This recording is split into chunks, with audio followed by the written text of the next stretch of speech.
Magpapatuloy mamayang hapon ang impeachment trial ni Vice President Sara Duterte. Sa kauna-unahang pagkakataon, may sasalang ng mga testigo sa Senate Impeachment Court. At para nga sa detalye mula sa Senado, nasa linya ng telepono si Marian Enriquez. Marian, sino-sino ba ang mga testigo ang haharap sa paglilitis mamayang hapon? Yes, Nikki, nakatakdang ang ilatag ngayong araw ng prosekusyon yung mga ebidensya at testigo para sa alegasyon ng assassination plot at pagbabanta ni Vice President Sara Duterte sa buhay ni Pangulong Bongbong Marcos, First Lady Liza Araneta Marcos at dating House Speaker Martin Romualdez. Ito yung napiling unang artikulong isasalang ng prosekusyon dahil ito yung pinakamadaling patunayan at madaling ipresentang mga ebidensya. Malinaw daw kasi, Nikki, doon sa video noong November 2024 online press con ni VP Sara ang ginawa nitong pagbabanta. Kumbaga, the video speaks for itself. At ang unang mga testigong isasalang, yung mga opisyal ng National Bureau of Investigation o NBI, si NBI Regional Director Jeremy Lotok at Senior Agent John Mark Calilong. Patutuhanan nila yung investigasyon ng NBI at authentic ang live stream o video ni VP Sara, hindi altered o pineke lamang. Ibabaghagi rin nila yung kanilang investigasyon na nag-udyok para sampahan ng inciting to sedition at grave threats si VP Sara. Panoorin natin itong bahagi ng impeachment trial kahapon.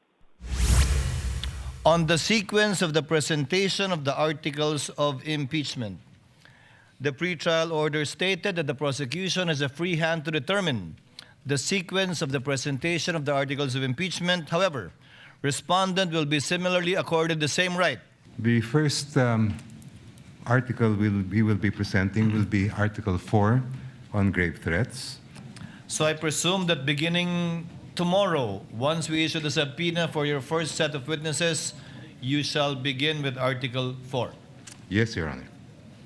Again, Chair rules that the respondents have the same and equal privilege of presenting its case as it so desires. Samantala, Nikki, pinagkokomento naman sa loob ng 5 araw ni Presiding Officer Cheese Escudero yung prosekusyon at defense. Kaugnay ng hiling ng prosekusyon na ipagsabpina ang mga anti-money laundering o AMLAC at bank records ni VP Sara.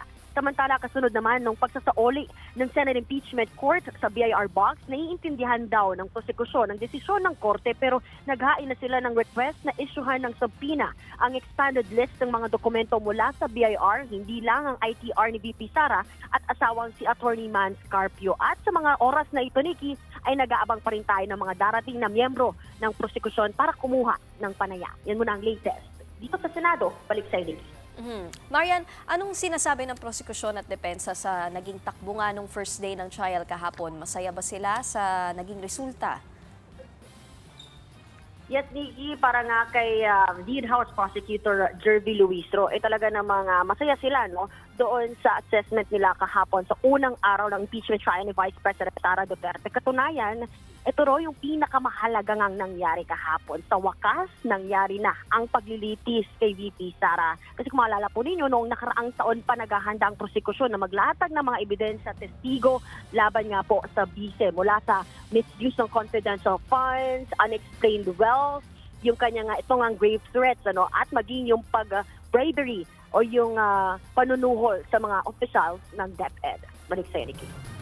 Yan ang Express Report ni Marian Enriquez mula sa Senado. Mga kapatid, Nikki de Guzman po. Para sa pasada ng mga rumaratsyadang balita, mag-follow at mag-subscribe na sa social media pages ng News 5.